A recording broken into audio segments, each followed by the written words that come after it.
private beach, so like መስኮት የግል ቢች ማለት ውሃ ዳር ቤት ነው ያለ exactly so ያው መስኮትን ትከፍታለህ ጂም ትሄዳለህ I have cats ድመቶች አሉ ኦኬ so በቃ እነሱ ትመግባለህ then ጂም ሰርታ you come back to your trading ላፕቶፕ አለ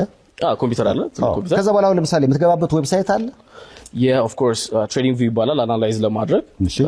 ከዛ እዛው ውስጥ ይገባል yeah market ታያለ so you wait for the right wait for the right opportunity market ላይ ምንድነው መሰለህ when it comes to the market trading ባጭሩ ለማናገር ያህል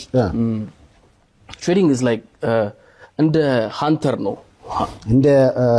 አዳኝ you know so ገንዘብን ታስገባለህ you know ገንዘብን ታስገባለህ after you put your money analyze ታረጋለህ ማርኬት ላይ so ይወጣል ወይ ደግሞ ይቀንሳል ወይ ማርኬት ይወርዳል ብለህ የምታስበው ቦታ ላይ አናላይዝ አድርገህ እዛ ጋር ነው የምትጠብቀው you know so ልክ እንደ አዳኝ ይዞ ቃውን ይዞ እንትን ይወጣና ሚዳቋን ወይ ምናምን ይጠብቃል so ልክ በሚያይ ሰዓት ነው ተኩሶ ይመጣው ያለበዚያ ዝም ብሎ ከተኮሰ you know ቀላውን ይጨርሳል ማለት ነው አዳኝ ገንዘቡን ይጨርሳል exactly trading ላይ እንደዛ like you go there you analyze the market you wait for the right opportunity shoot ታረጋለህ ካልሆነም ደግሞ ከሌለ ማርኬት የለም ብለ ታርፋለህ ማለት so ምክንያቱም ኢራሽናል ዲሲዥኖች ማርኬት ላይ you might end up losing your money እና ችግር ትገባለህ ማለት ነው ምክንያቱም እኔ እንደዛ ሆኛለሁ የከሰርክበት አጋጣሚ ያለ ብዙ ገንዘብ ያጣል like ብዙ ነቱ ብቻ ሳይሆን I end up losing all my money and homeless ከመሆን ድረስ ጎዳና ተዳዳሪ ሆነ ነበር exactly ዱባይ ላይ exactly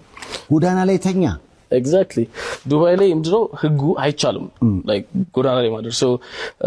after I blow my accounts ምንም ብር የለኝም of course ብር ስላልነበረኝ መጀመሪያ ኖርበት የነበረው ቢልዲንግ you know በዛ ሰዓት እንትንም you know ትንሽ ገንዘብ ስታገኝ መጀመሪያ ታመልጣለህ እንትኑም አለ ወጣትነቱ ምናምን ሄደ ማጥፋት unresponsibility አለ ብቻ የኔ ችግርም ነበረ so after I blow my accounts ችግሩ ስገባው የዛ ችግሩ ስገባ ግን እቃይ እንዳለ ወጥቶ የምኖርበት ቢልዲንግ ታች ላይ ሆነ ምክንያቱም በዱባይ ህግ ዱባይ ብቻ ሳይሆን በሌሎች ሀገራት ህግ የቤት ክራይን ካልከፈልክ ፕሮፐርቲ ማኔጅመንቱ እቃን አውጥቶ ቀን ይሰጣል በዛ ቀን እንቀረውን ያስወጥኝ አገኘህ ውጭ ቃል ከዛ ምን አደረኩ መሰለህ ይሄን ህግ ሰምቻለሁ ማድረግ እንደማይቻል ውጭ ላይ ሰው ሄጄ ፓርክ JVC ባል ሰፈር አለ JVC ነበርኩ መጀመሪያ ፓርክ ውስጥ ቁጭ ያነጋና you know በቃ አዛ ነው ታቋለ ሜንታሊ በጣም አዛ ነው ብር የለኝም መበላበት የለም ከዛ ደግሞ ሙቀትም አለ ምናምን ነው ገና እየቀዘቀዘ ነገር ነበር